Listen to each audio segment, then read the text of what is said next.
السلام عليكم ورحمة الله وبركاته على كل متابعيني ومتابعين قناة همة الأباني.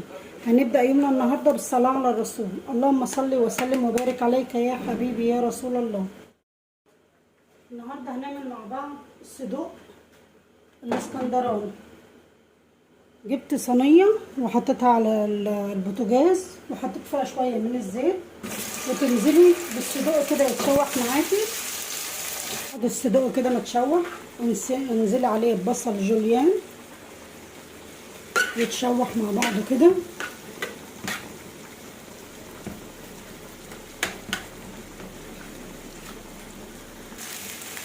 وبعد البصله ما اتشوحت مع الصدوق بالطريقه دي كده، انزلي بقى بربع معلقه من الثوم.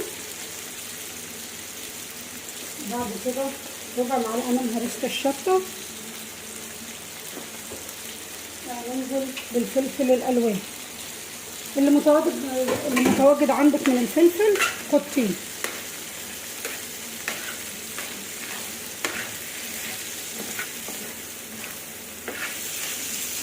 بعد كده هحط البهارات،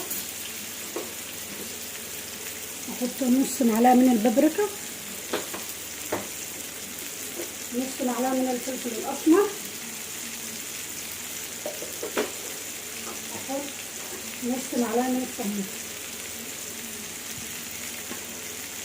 بعد كده لو عندك طماطمايه قطعيها حتت صغيره وانزلي عليها بيض وسيبيهم يتشوحوا كويس مع بعض.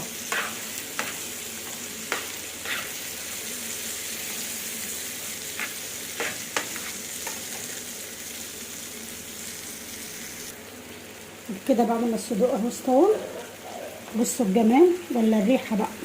انا ما حطيتش ملح عشان الملح في الثوم والصدوق عشان ما يبقاش حادق معانا. وصفه النهارده اهي، عملت احلى طبق صدوق وعملت جنبها مكرونه وعملت شوربه خضار. لو الفيديو بتاع النهارده عجبكم دعموني بلايك وشير، والسلام عليكم ورحمه الله وبركاته.